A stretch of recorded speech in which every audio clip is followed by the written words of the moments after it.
Bismillahirrahmanirrahim. This is Amna. Students, today we will discuss philosophy of international relations. ये actually में international relation जो subject है जो आपका ऑप्शनल है उसका ये सेकंड या थर्ड लेक्चर मैं अपलोड कर रही हूँ। बहुत से मैसेजेस रिसीव हुए कि इंटरनेशनल रिलेशंस कंप्लीट करवाएं। मेरे पास बिल्कुल भी टाइम नहीं था और अल्हम्दुलिल्लाह now I am able to manage my time for this subject. तो इंटरनेशनल रिलेशंस के आज से इंशाल्लाह सारे के सारे लेक्चर्स आप लोगों को मैं कंप्लीट करवाऊंगी। डेली का एक लेक्चर फॉरवर्ड किया करूँगी। आप लोग मेरे साथ साथ लेक्चर्स लेते जाएंगे तो इंटरनेशनल रिलेशंस आप लोगों के लिए बहुत आसान हो जाएगा। So without wasting any time हम आज बात करते हैं आज के टॉपिक पे। अभी हम लोगों ने कोई ख़ास टॉपिक स्टार्ट नहीं किया। अभी मैं आपको सिर्फ एक हाउ नाउ दे रही हूँ इंटरनेशनल रिलेशंस की। ये हाउ नाउ भी बहुत इंपॉर्टेंट है। ये इतनी इंपॉर्टेंट है कि इससे पूरा का पूरा आपका सिलेबस जुड़ा हुआ है। ठीक है, तो philosophy of international relation basically है क्या? मतलब आपको इंटरनेशनल रिलेशन की डीप आइडियाज़ की अंडरस्टैंडिंग करवाना। ठीक है, मतलब कि ये अंडरस्टैंड करना that what are that deep ideas behind how nations, organizations and individuals interact globally. Actually में फिलोसफी ऑफ इंटरनेशनल रिलेशंस में हम लोग ये देखेंगे कि किस तरह पूरी दुनिया की जो स्टेट्स हैं या पूरी दुनिया की जो ऑर्गेनाइजेशंस हैं या इंडिविजुअल्स हैं वो किस तरह आपस में इंटरेक्ट करते हैं। इसमें ये देखा जाता है कि क्या एथिक्स हैं, क्या पावर है या क्या रीजंस हैं ग्लोबल एक्शंस की।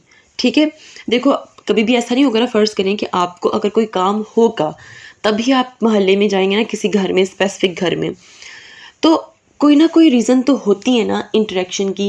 ये तो इसी तरह ग्लोबली जो स्टेट्स आपस में इंटरेक्ट कर रही हैं, लोग आपस में इंटरेक्ट कर रहे हैं, ऑर्गेनाइजेशंस आपस में इंटरेक्ट कर रही हैं, उनके पीछे डीप आइडियाज़ को स्टडी करना basically philosophy of international relation है। और एक बात आपने याद रखनी है, किसी भी सब्जेक्ट को समझने के लिए एक तरफ तो उसके मेथड्स और जो भी उसका कंटेम्प्रेरी कॉन्टेक्स्ट है उसमें वो सब तो इम्पोर्टेंट है, लेकिन उसके साथ साथ किसी भी सब्जेक्ट की जो फ़िलोसफी है ना वो भी हमें बहुत बहुत ज़्यादा इम्पोर्टेंट है। ठीक है, देखें किसी भी डिसिप्लिन का जो कंटेम्प्रेरी कॉन्टेक्स्ट है वो तो इम्पोर्टेंट है, बट उसके पैरेलल भी एक चीज़ है जो हमें बहुत इम्पोर्टेंट नज़र आती है और वो है फ़िलोसफी। ठीक है, तो philosophy of that particular discipline is very important. Her discipline की कोई ना कोई फ़िलोसफी ज़रूर होती है, ये आपने याद रखना है।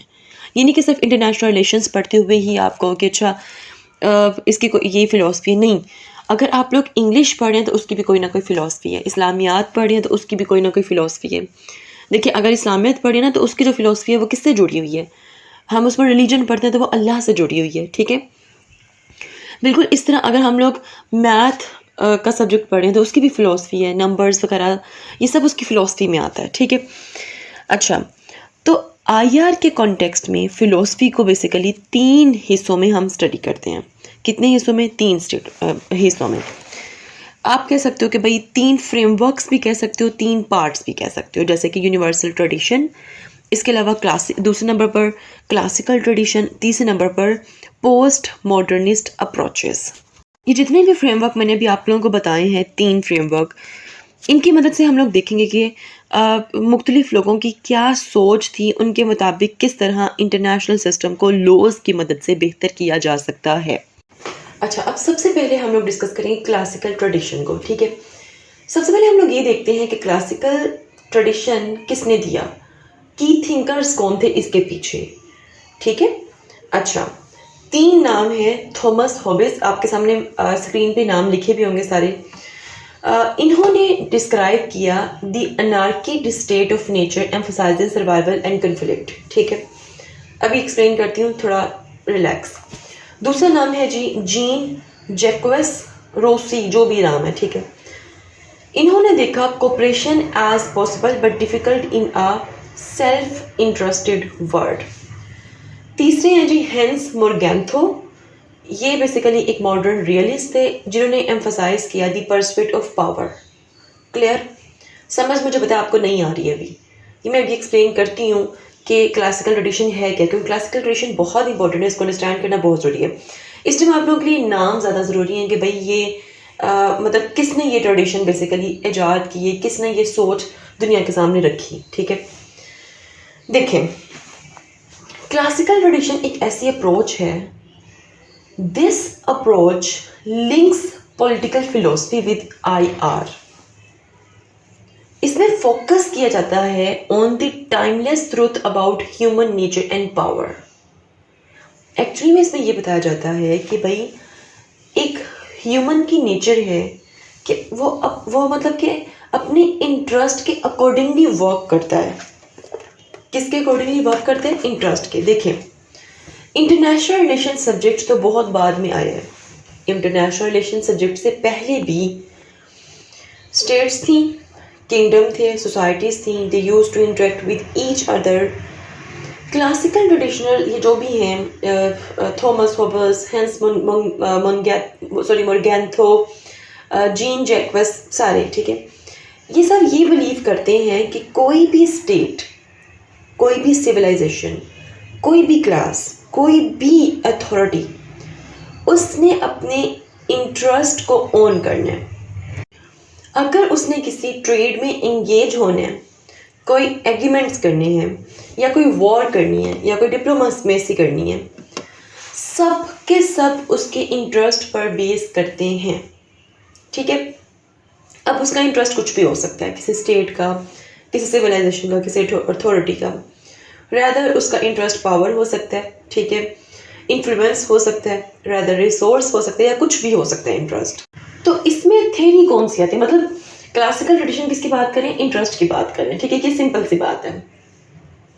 तो इसमें आपकी थ्योरीज भी बताती हूँ। इसमें जो थ्योरी अप्लाई होगी that is realism theory, which argue that states act in their national interest to survive. ठीक, जो आपकी थ्योरी कौन सी आ रही है इसमें? रियलिज्म आ रही है, जो ये आर्ग्यू करती है कि स्टेट अपने नेशनल इंटरेस्ट की बेस पर सर्वाइव कर रही है और एक्ट करती है। ठीक है, अच्छा, अब बात यहाँ पर ये हो रही है, क्या क्लासिकल ट्रेडिशन दुनिया से ख़त्म हो गए? मतलब कि जो थॉट थी इनकी, थिंकर्स की, क्या वो दुनिया से ख़त्म होगी ये थॉट? मतलब इन्होंने कहा था कि स्टेट्स वगैरह जो भी हैं वो अपने इंटरेस्ट देखती हैं पहले, तो क्या ये क्लासिकल ट्रेडिशन ख़त्म हो गई दुनिया से? नहीं, आज तक चलती आ रहे हैं ये।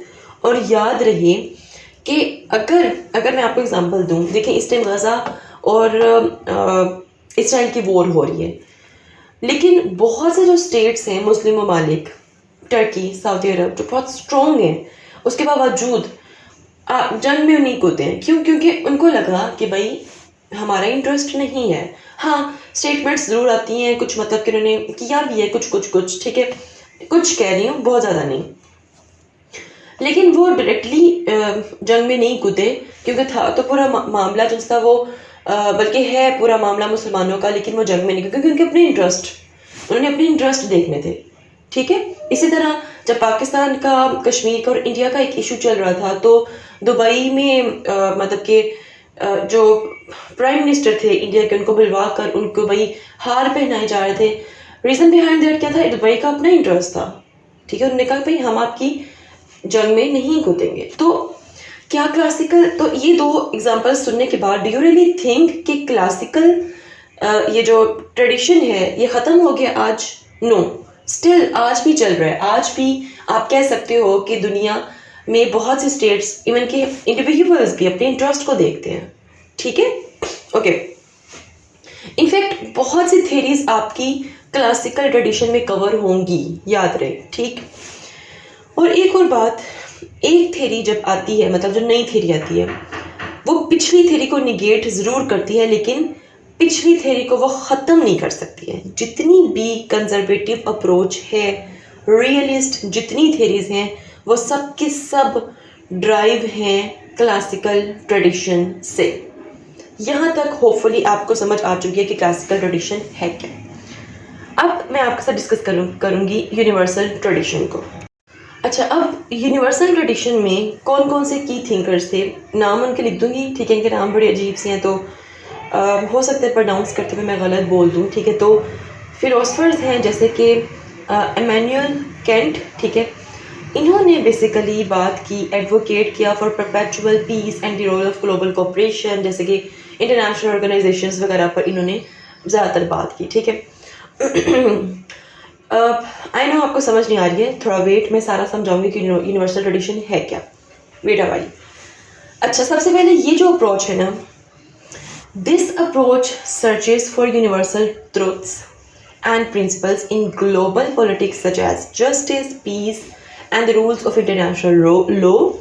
It emphasizes creating systems that apply to everyone. ठीक है, ये भी आ गया।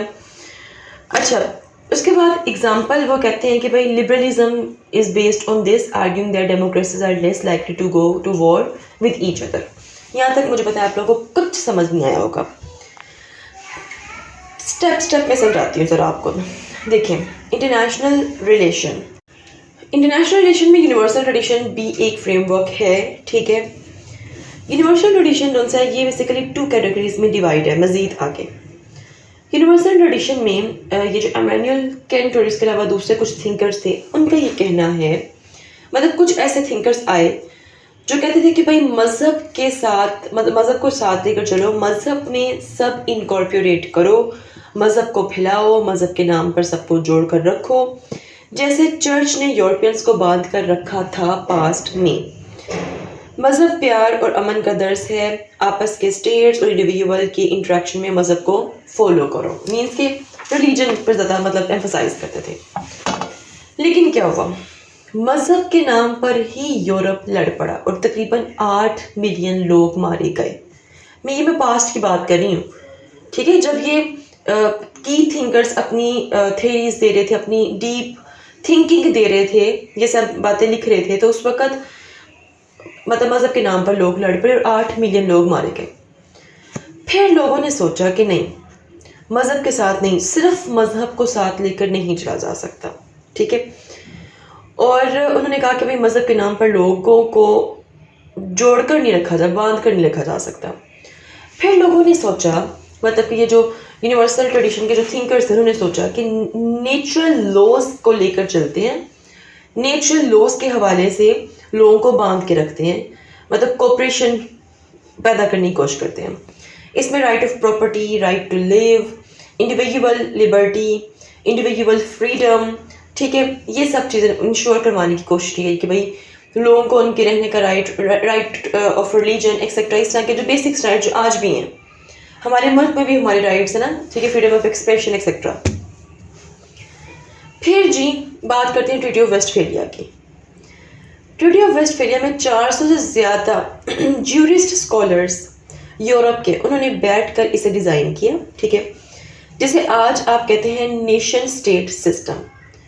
और इसके मुताबिक ट्रीटी में मतलब लिखा हुआ था कि भाई किस तरह लोगों को उनके राइट्स देने हैं एक्सेट्रा, वो सब, वो ट्रीटी आप पढ़ सकते हैं, आगे हम पढ़ेंगे इंशाल्लाह इस सब्जेक्ट में भी। वक्त गुजरता गया, थोड़ा सा आगे जाएं तो आपको ज़्यादा नज़र आएगा। क्या नज़र आएगा? Individual rights protection, individual state connection, ठीक है। अब यहाँ लोग कहने लगे कि जैसे एक इंडिविजुअल सोचता है वैसे ही ग्रुप ऑफ स्टेट सोचेगा और वैसा ही एक स्टेट सोचेगा। मतलब फिर लोगों की नई सोच सामने आ गई ना। उन्होंने कहा कि भाई मतलब एक इंडिविजुअल की जैसे सोच होती है वैसे वहाँ की रहने वाले ग्रुप ऑफ पीपल की होती है, देन उसी तरह की सोच जो उनसे होती है वो मतलब कि एक स्टेट की होती है। ये आइडिया यूरोप में चलता रहा, ठीक है। ये आइडिया किस नाम से चलता रहा? लिबरल इंटरनेशनलिज्म के नाम से चलता रहा, लेकिन इसको सही से फर्स्ट थ्योरी में लिबरलिज्म में एक्सप्लेन किया इस आइडिया को सारा का सारा, ठीक है।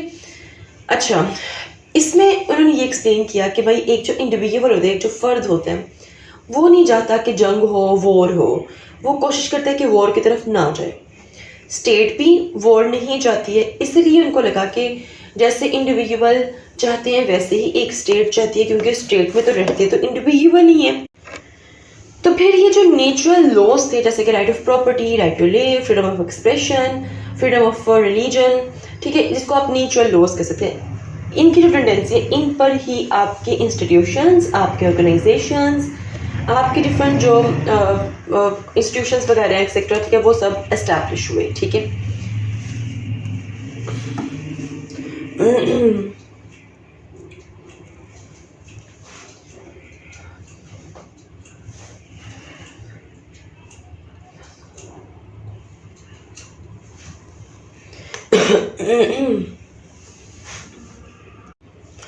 सॉरी। तो अभी तक आपको क्या आइडिया हुआ है यहाँ तक पढ़ के? अभी तक आपको ये आइडिया हुआ है कि जो यूनिवर्सल ट्रेडिशन है, नाम से पता चल रहा है, वो किस पर बिलीव करते हैं? यूनिवर्सल लॉज पर बिलीव करते हैं, राइट्स ऑफ प्रॉपर्टी वगैरह, राइट टू लिव। ठीक है, उनको लगता है कि भाई इन चीज़ों को इंश्योर करवा दिया जाएगा तो लोग मतलब के सुकून से रहेंगे। ठीक है, उसके बाद मैंने आपको ये भी बताया कि जैसे जैसे वक्त गुजरता गया डिफरेंट ऑर्गेनाइजेशंस बनती गई, डिफरेंट इंस्टीट्यूट बनते गए, और वहाँ पर भी इन नेचर लॉज को क्या करवा दिया गया, यूनिवर्सल लॉज भी कह सकते हो उनको आप, वहाँ पर भी इनको इंश्योर करवाया गया। ठीक है, ताकि लोग जो उनसे वो मिल बैठ कर जिंदगी गुजारें। ठीक है, अब जरा 2 मिनट रुक कर एक कंपैरिजन करते हैं यूनिवर्सल ट्रेडिशन में और क्लासिकल ट्रेडिशन में। क्लासिकल ट्रेडिशन किसकी बात करते हैं? सिर्फ और सिर्फ इंटरेस्ट की। यूनिवर्सल ट्रेडिशन किसकी बात करते हैं? सिर्फ और सिर्फ international rules of international law की। ठीक है, जिसमें आपके जस्टिस, पीस वगैरह सब कुछ आ जाता है। ठीक है, दोनों का डिफरेंस पता चल गया। अब ये सब पढ़ना क्यों जरूरी है? देखिए, इस लेक्चर के बाद आप रियलिज्म की कोई भी थ्योरी पढ़ना शुरू करें, आपके जहन में यही आएगा कि जो क्लासिकल ट्रेडिशन होते हैं वो मतलब कि उन्होंने रियलिज्म की थ्योरी दी है। ठीक है, और वो कभी भी यकीन नहीं करते किस पर? नेचुरल लॉज पर। मतलब उनके मुताबिक ये जो right of property, right to live, freedom of expression, right of religion, कहते हैं कि ये नहीं जोड़ के रखते, इंटरेस्ट होता है, सिर्फ इंटरेस्ट होता है। ठीक है, तो अब जहाँ जहाँ जिस भी थ्योरी में आपको लिबरेशन का वर्ड मिले उसको यूनिवर्सल ट्रेडिशन के कॉन्टेक्स्ट में आपने पढ़ना है। ठीक है, तो आपको समझने में बहुत आसानी होगी। ठीक, क्लासिकल ट्रेडिशन आपके फ्यूचर को भी देखती है, लेकिन लार्जली आपके प्रेजेंट पर भी फोकस करती है। ठीक है, अब चलिए हम लोग ज़रा फर्ज करते हैं कि हम थ्योरी उठाकर मैंने यूनिवर्सल ट्रेडिशन समझा दी, क्लासिकल ट्रेडिशन आपको समझा दिया। ठीक है, यूनिवर्सल किस पे यकीन करते हैं? नेचर लॉज पर। क्लासिकल किस पे करते हैं जी? इंटरेस्ट पर। ठीक, लिबरलिज्म की जो थ्योरी है वो किसके अंडर आएगी? यूनिवर्सल ट्रेडिशन के अंदर आएगी। लिबरलिज्म की जितनी भी आप थ्योरी पढ़ेंगे उसमें आप लोग ये रूल्स ऑफ लॉ वगैरह, नेचर लॉज वगैरह देखेंगे। रियलिज्म की जितनी भी थ्योरीज पढ़ेंगे आप, उसमें आप इंटरेस्ट को देखेंगे। बहुत सिंपल अल्फाज में आपको बता रही हूँ। अब हम लेबल नहीं कर सकते किसी भी टाइम कि भाई ये जो स्टेट है ये हमेशा क्लासिकल ट्रेडिशन में रहती है या यूनिवर्सल स्टेट, ये जो स्टेट है वो यूनिवर्सल ट्रेडिशन में या यूनिवर्सल स्टेट में रहती है। ऐसा नहीं है, स्टेट्स के अपने ऑब्जेक्टिव्स होते हैं। तो ऐसी गलती आपने नहीं करनी है कि आप एग्जामिनर आपको कोई ऐसा क्वेश्चन दे दे तो आप उठाकर इंडिया को कहें कि भाई इंडिया तो हमेशा रहता ही क्लासिकल ट्रेडिशन में है। नहीं, आज के वक्त में नई चीज़ आ गई है, ऑब्जेक्टिव्स भी। ठीक है, हर स्टेट अपने ऑब्जेक्टिव्स के अकॉर्डिंगली वर्क करती है। कहीं पे आपने अपने इंटरेस्ट को प्रेफर देना होता है, कहीं पे आपने अपने नेचुरल लॉज को इंटरेस्ट देना होता है। एक और चीज़ आपको बताती हूँ, फर्ज करें कि आपको एक क्वेश्चन आता है,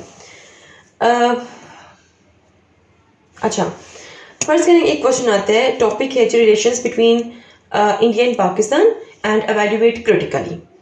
अब अगर आप इसको आईआर के पर्सपेक्टिव में करेंगे, जाहिर बात है आईआर के क्वेश्चंस किसी और तरह होंगे, वहाँ पे आप थ्योरीज को अप्लाई करेंगे। तो आपने क्या करना है, यू डोंट फिक्स एनीथिंग। कोई भी थ्योरी आपने किसी स्टेट के साथ फिक्स नहीं करनी है। देखें, इनके रिलेशन को हम सिर्फ लिबरलिज्म के कॉन्टेक्स्ट में नहीं रख सकते। हो सकता है यहाँ पर आप रियलिस्ट भी टू सम एक्सटेंट अप्लाई कर सकें, कंस्ट्रक्टिविज्म भी यहाँ पर अप्लाई कर सकें। ठीक है, और वो डिपेंड करता है कि आप उस क्वेश्चन को किस तरह लेकर चल रहे हैं। ठीक है, तो एक क्वेश्चन पर किसी स्टेट पर डिफरेंट थ्योरीज अप्लाई हो सकती हैं। इस टाइम दुनिया में कोई ऐसी स्टेट नहीं है जो सिर्फ यूनिवर्सल ट्रेडिशन में है या क्लासिकल ट्रेडिशन में है। हाँ, ये जो कॉन्सेप्ट्स हैं ये स्टिल अभी चल रहे हैं। ठीक है, लेकिन क्लासिकल ट्रेडिशन ऐसा है जो मतलब इसको हम लोग पीछे नहीं छोड़ सकते हैं। अब हम बात करते हैं पोस्ट मॉडर्निस्ट अप्रोचेस के। ये क्या है? पोस्ट मॉडर्निस्ट अप्रोच के की थिंकर्स है जी माइकल फोकाल्ट एंड जकास ड्रीटा। ठीक, इसमें बेसिकली एनालाइज किया जाता है पावर को और नैरेटिव्स को। किसको? पावर को और नैरेटिव्स को। Postmodernism challenges the truths of traditional IR theories. It says knowledge and power are shaped by history, culture, identity, questioning vast and dominance. कहते हैं कि भाई पावर जो सी है ना वो आपको पीछे से मिलती है, जिसे कहते हैं ना विरासत से, हिस्ट्री से। इनके ख्याल से कल्चर जो सकाफत आपकी होती है वो आपको स्ट्रॉन्ग रखता है, वो आपको पावर देता है, वो आपकी आइडेंटिटी होती है। ठीक है, तो इनके लिहाज से जो पावर होती है, जो स्टेट, जो इंपॉर्टेंट चीज़ें होती हैं वो क्या होती हैं जी? History, culture and identity. ठीक है, और इन्होंने क्रिटिक्स किया ideas like democracy being a universal solution and focuses on marginalised perspectives. ठीक है, डेफिनेटली कोई इसमें कोई थ्योरी फिलहाल नहीं आती है। ठीक है, और डेमोक्रेसी मतलब कि जो स्टेट्स का अपना इंटरेस्ट होता है उसको इन्होंने क्रिटिक्स किया था। डेफिनेटली इन्होंने क्रिटिक्स तो किया, उसको साइड पे करने की कोशिश तो की, लेकिन उसको ख़त्म नहीं कर सके। तो ये जो अप्रोचेस हैं ये एक डाइवर्स वे आपको ऑफर करी हैं to think about global politics, each with unique ideas about power, ethics and truth. ये था जी आज का topic. If you have any question do write your question comment section below and hit the like and subscribe button if you haven't yet. मिलते हैं next hot issue के साथ। Until then मुझे अपनी दुआ में याद रखिएगा। स्टे ट्यून्ड एंड अल्लाह हाफिज़।